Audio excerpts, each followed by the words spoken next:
A operação de Trump para derrubar o regime brasileiro segue silenciosa, mas com novidades.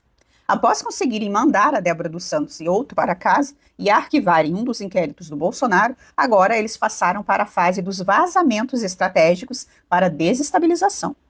Um vazamento estratégico sobre serviços de inteligência atingiu o STF.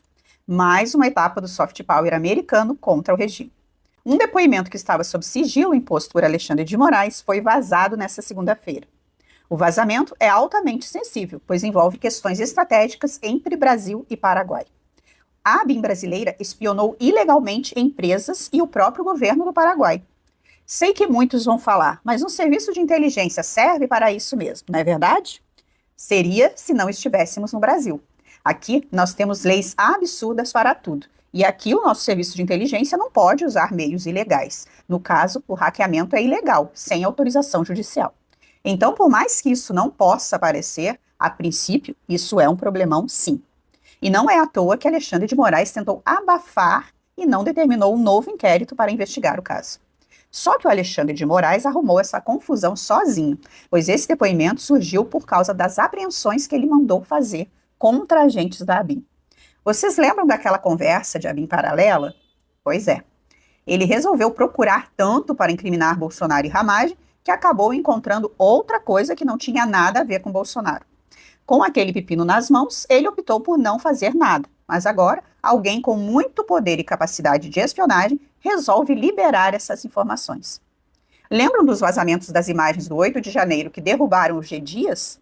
Então, quando eles querem, eles vão lá e conseguem ter acesso. O Brasil está sob forte intervenção de Trump e poucos perceberam.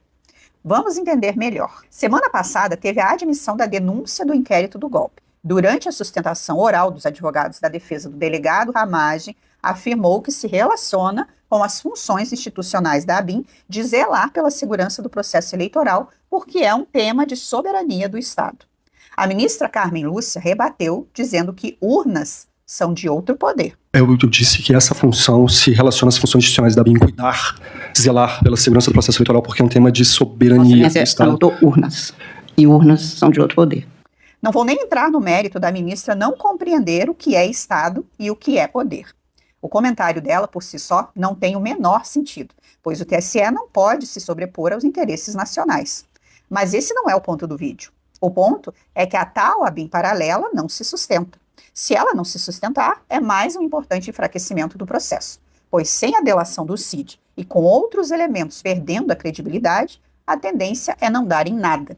Esse vazamento enfraquece a tese de que a ABIN foi aparelhada por Bolsonaro para perseguir opositores, pois não foi só esse hackeamento que foi descoberto, mas a continuidade do uso do sistema First Miles para monitorar a geolocalização das pessoas. Tudo isso funcionava e continuou funcionando na ABIN.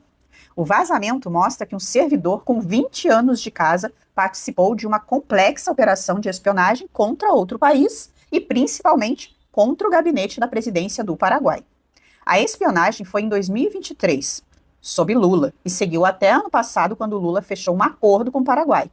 Um dos servidores da ABIN, que é agente da ABIN há mais de 20 anos, contou para a Polícia Federal que a ABIN autorizou essa operação institucionalmente. O atual diretor Luiz Fernando Correia deu aval para que essa operação fosse executada durante o governo Lula, e os agentes montaram servidores virtuais no exterior para não deixarem rastros aqui no Brasil e executaram esses ataques a computadores de autoridades do Congresso Nacional do Paraguai, da Presidência da República do Paraguai, e, de acordo com o depoimento desse agente, eles conseguiram capturar dados de 5 ou 6 pessoas ligadas a esses órgãos do governo do Paraguai, com o objetivo de obter dados sobre um assunto muito importante na relação Brasil-Paraguai, que é o tratado sobre a usina hidrelétrica de Itaipu. Esse servidor deu esse depoimento em novembro do ano passado.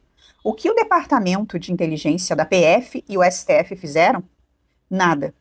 Isso escancara a seletividade em suas perseguições, sem contar que consolida a tese de pesca probatória. E vejam a sofisticação nesse vazamento. O depoimento foi dado à Polícia Federal. Esse depoimento não fica online. Ele é transferido para uma mídia offline e levado via malote para a Secretaria do STF. Lá eles encaminham isso para um cofre e só é acessado com ordens do ministro. Moraes faz isso porque tem medo de ser hackeado e, com isso, as pessoas possam analisar profundamente seus métodos de investigação.